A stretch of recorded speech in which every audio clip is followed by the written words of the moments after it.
আওয়ামী লীগকে বিক্ষোভের অনুমতি দেওয়া হবে না বলে মন্তব্য করেছেন অন্তর্বর্তীকালীন সরকারের প্রধান উপদেষ্টার প্রেস সচিব শফিকুল আলম। বুধবার তার ভেরিফাইড ফেসবুক অ্যাকাউন্টে দেওয়া এক পোস্টে তিনি এই মন্তব্য করেছেন।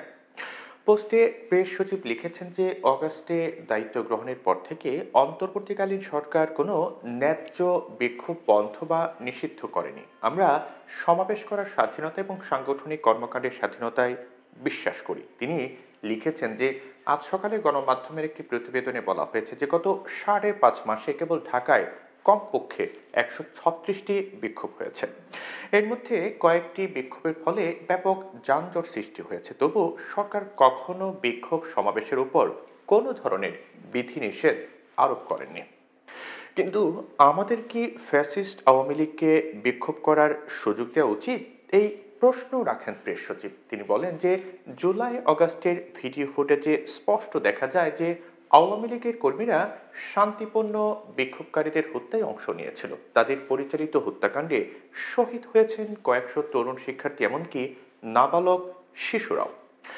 জুলাই গণঅভ্যুত্থানের সময় গণহত্যা, খুন ও তাণ্ডবের জন্য দায়ী শেখ হাসিনার নেতৃত্বাধীন আওয়ামী লীগের দলীয় সরকার।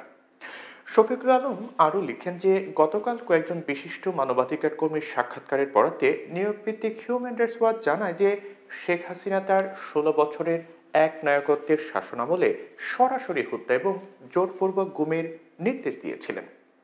তিনি একটি চোরতন্ত্র এবং খনি শাসনের নেতৃত্ব দিয়েছেন। নিরপেক্ষ ও স্বাধীন একটি প্যানেল বলছে যে শেখ হাসিনার তত্ত্বাবধানে তার ঘনিষ্ঠরা $২34 বিলিয়ন পাচার করেছে। দুর্নীতিগ্রস্ত চুক্তি থেকে কোটি কোটি ডলার চুরিতে হাসিনার পরিবারের বিরুদ্ধে এখন তদন্ত চলছে। এছাড়াও ৩,৫০০ ব্যক্তি জোরপূর্বক গুমের শিকার হয়েছেন। প্রায় ৩,০০০ জনকে বিচার বহির্ভূতভাবে হত্যা করা হয়েছে। শাপলা চত্বরের সমাবেশ এবং মাওলানা সাঈদীর বিচারিক রায়ের পর বিক্ষোভকারীদের উপর গণহত্যা সংঘটিত হয়েছে। পুলিশ বাহিনী হাসিনার শাসনামলে পুলিশ লীগে পরিণত হয়েছিল উল্লেখ করে প্রেস সচিব আরও লেখেন যে হাসিনার একনায়কতন্ত্রে প্রায় ৭ লাখ বিরোধী দলীয় নেতাকর্মীর বিরুদ্ধে ভুয়া ও গায়েবী মামলা দেওয়া হয়। এমনকি দেশের প্রথম হিন্দু প্রধান বিচারপতিকেও নির্মমভাবে মারধর করা হয়, পদত্যাগে বাধ্য করা হয় এবং নির্বাসনে পাঠানো হয়।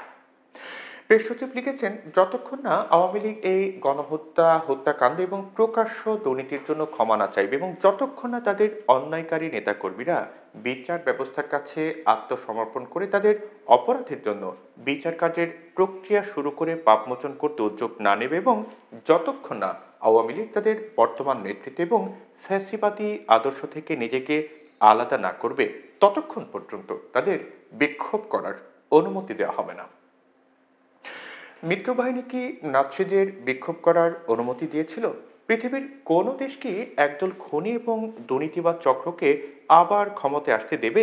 এমন প্রশ্ন রেখে তিনি লেখেন যে কোনো দেশই জবাবদিহিতা ছাড়া স্বাভাবিক কার্যক্রমে ফেরার অনুমতি দেয় না। বাংলাদেশের জনগণ এই খুনিরা কোনো প্রতিবাদ সমাবেশ করলে তার বিরুদ্ধে কঠিন জবাব দেবে। সবশেষে প্রেস সচিব লিখেছেন যে অন্তর্বর্তীকালীন সরকার বাংলাদেশের জনগণের প্রতিনিধিত্ব করে। আমরা দেশকে সহিংসতার দিকে ঠেলে দেওয়ার কোনো ধরনের প্রচেষ্টাকে সুযোগ দেব না। আওয়ামী লীগের পতাকা তোলে কেউ যদি অবৈধ বিক্ষোভ করার সাহস করে তবে তাকে আইনের মুখোমুখি হতে হবে।